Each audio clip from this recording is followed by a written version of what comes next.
निम्नांकित प्रत्येक प्रमेय भिन्न को दशमलव भिन्न में बदलकर उनके धन वर्गमूल दशमलव के निकटतम 3 स्थान तक ज्ञात कीजिए। जिसमें पहला सवाल लिखा हुआ है 5/12। हमें क्या करना है, पहले इसको दशमलव में बदलना है, फिर हमें इसका धन वर्गमूल दशमलव के निकटतम 3 स्थान तक ज्ञात करना है। तो आइए सबसे पहले हम इसको दशमलव में बदलते हैं। तो इसको दशमलव में बदलने के लिए सबसे पहले हम इसके हर से इसके अंश में भाग देते हैं, यानी हम 12 से 5 में भाग करेंगे।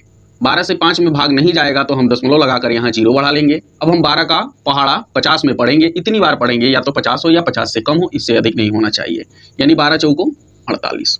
10 में से 8 घटेगा तो 2 बचेगा, 0 मिलेगा आपको। 2 में भाग नहीं जाएगा तो आप यहाँ 0 बढ़ाकर भाग देते रहेंगे। 12 कम 12।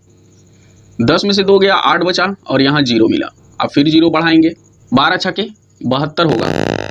फिर आप घटाएंगे, 10 में से 2 जाएगा तो 8 मिलेगा। अब देखिए फिर 0 बढ़ाएंगे, यानी यहाँ भी 8 बचा था तो 0 बढ़ा के आपने भाग दिया, यहाँ भी 8 बचा तो 0 बढ़ाकर आप भाग दे रहे हैं। यानी अब बार बार 8 बचता ही रहेगा, यानी इस 6 की पुनरावृत्ति होती रहेगी, यानी 6 बार बार आता रहेगा। अब देखिए इसका दशमलव में परिवर्तन क्या होगा, दशमलव 4 1 6 पे बार, यानी 6 की पुनरावृत्ति बार बार हो रही है। अब हमें इसका मान दशमलव के निकटतम 3 स्थान तक ज्ञात करना है।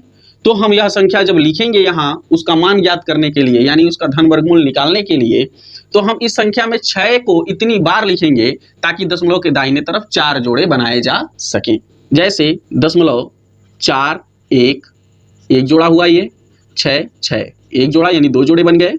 फिर 2 बार 6 1 जोड़ा और बना, फिर 2 बार 6 1 जोड़ा और बना। अब हम इसका धन वर्गमूल निकाल लेंगे। अब धन वर्गमूल निकालने के लिए सबसे पहले हम इस दशमलव को ऊपर ट्रांसफर करेंगे। आप एक नॉर्मल भाग विधि से वर्गमूल निकालेंगे। तो आइए यहाँ पे कौन सी ऐसी संख्या रखें कि उसी का गुणा उसी में करने पर 41 हो, यानी यह पहला जोड़ा हो या इससे कम हो, इससे अधिक नहीं होना चाहिए। तो वह नंबर क्या है, 6 है। 6 का 36। तो यहाँ 2 बार 6 लिखते हैं और यहाँ 1 बार 6 लिखते हैं। अब घटा लेंगे, यहाँ पे 11 में से 6 गया तो 5 हुआ, यहाँ 0 मिलेगा। 6 और 6 को जोड़ लेंगे, यानी कितना हो जाएगा, 12 हो जाएगा। फिर हम अगला जोड़ा यहाँ उतार लेंगे, यानी इस जोड़े को हम यहाँ उतार लेंगे। अब हम यहाँ कौन सा नंबर रखें कि उसी से इस पूरे में गुणा करने पर 566 हो या इससे कम हो, इससे अधिक नहीं होना चाहिए। तो अगर हम 5 रखते हैं फॉर एग्जाम्पल, ठीक है, तो 5 एकम 5। अब देखिए उस 5 का गुणा पहले यहाँ होगा, फिर इस 2 में होगा, फिर इस 1 में होता है, ठीक है। लेकिन हम ये जानने के लिए कि उचित यहाँ नंबर कौन सा रखा जाए, सबसे पहले हम 5 का गुणा यही कर लेते हैं, ताकि हम देख लें, एक अंदाजा लगा लें हम कि यह 5 से अधिक हो रहा है कि 5 से कम हो रहा है कि 5 के बराबर हो रहा है।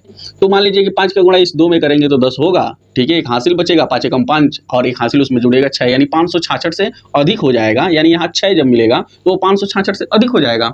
तो हम क्या करेंगे, यहाँ 4 बार लेकर जाएंगे। तो 2 बार यहाँ 4 लिखेंगे और 1 बार यहाँ 4 लिखेंगे। 4 चौको 16, 6 हासिल 1, 4 दूनी 8 1 9 और 4 एकम 4। अब हम यहाँ क्या करते हैं, घटा लेते हैं। 6 में से 6 गया 0, 16 में से 9 गया 7 और यहाँ 0 मिलेगा। और इन संख्याओं को जोड़ लेंगे, यानी 4 4 8 हो गया और यहाँ 2 मिलेगा और यहाँ 1 मिलेगा। अब देख लीजिए यहाँ पे। अब हम क्या करेंगे, अगला जोड़ा उतारेंगे यहाँ पे, देखिएगा, यानी 66 को लिखेंगे। अब यहाँ हम कौन सा नंबर रखें कि उसी से इस पूरे में गुणा करने पर 7066 हो या इससे कम हो, इससे अधिक ना हो। तो वह नंबर क्या है, 5 है। 5 यहाँ भी, 5 यहाँ भी और 5 यहाँ भी हम रखेंगे। 5 25 कर 5 हासिल 2, 5 बटे 40 2 42 कर 2 हासिल 4, 5 दूनी 10 4 14 4 हासिल 1, 5 एकम 5 1 6। अब हम यहाँ घटा लेंगे। 6 में से 5 गया 1, 6 में से 2 गया 4, 10 में से 4 गया 6 और यहाँ 0 मिला। और फिर इन नंबरों को जोड़ लिया गया, 5 और 5 10 का 0 हासिल 1, 8 1 9 2 और 1, इतना मिला हमें। अब हम यहाँ जो अंतिम जोड़ा यानी 66 लिखा हुआ है, इसको हम यहाँ उतार लेते हैं। अब हम यहाँ कौन सा नंबर रखें कि उसी से इस पूरे में गुणा करने पर 64,166 हो या इससे कम हो, इससे अधिक नहीं होना चाहिए। तो वह उचित नंबर 4 है। तो 4 यहाँ भी 2 बार लिखेंगे और यहाँ 1 बार लिखेंगे। तो 4 चौको 16 6 हासिल 1, 4 0 0 1, 4 9 36 का 6 हासिल 3, 4 दूनी 8 3 11 कर 1 हासिल 1, 4 एकम 4 1 5। अब हम यहाँ घटा लेते हैं। 6 में से 6 गया 0, 6 में से 1 गया 5 और 11 में से 6 गया 5 और 3 में से 1 गया 2 और यहाँ कितना मिलेगा, 6 में से 5 गया 1 मिलेगा। और यहाँ इन नंबरों को जोड़ लेंगे, यानी 4 4 8 हो गया और यहाँ 0 मिला, 9 2 और 1।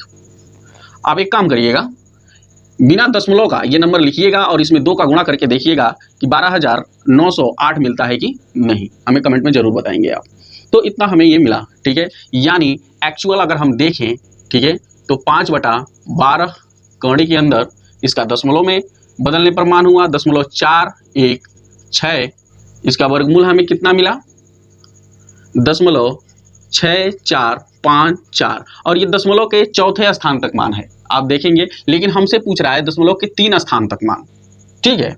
तो हम क्या करते हैं, हमने आपको बताया है इसके पिछले वाले सवालों में, अगर आप ये वीडियो देख रहे हैं, इसके पहले वाले सवालों के वीडियो का लिंक हमने डिस्क्रिप्शन में दे दिया है, आप जाकर वहां से देख लेंगे। तो हमने बताया है कि जो चौथे स्थान पर नंबर लिखा हुआ है, यदि वह 5 या 5 से अधिक होता है तो हम उसके पहले वाले नंबर में 1 जोड़कर लिखते हैं। लेकिन हम यहाँ देख रहे हैं कि जो चौथे स्थान पर नंबर लिखा हुआ है वह 5 से कम है, यानी 4 है, इसकी वैल्यू नहीं रहेगी अगर यह 5 से कम है तो, ठीक है। अब ये खत्म हो गया, यानी इसका एक्चुअल दशमलव के 3 स्थान तक मान हुआ 0.645।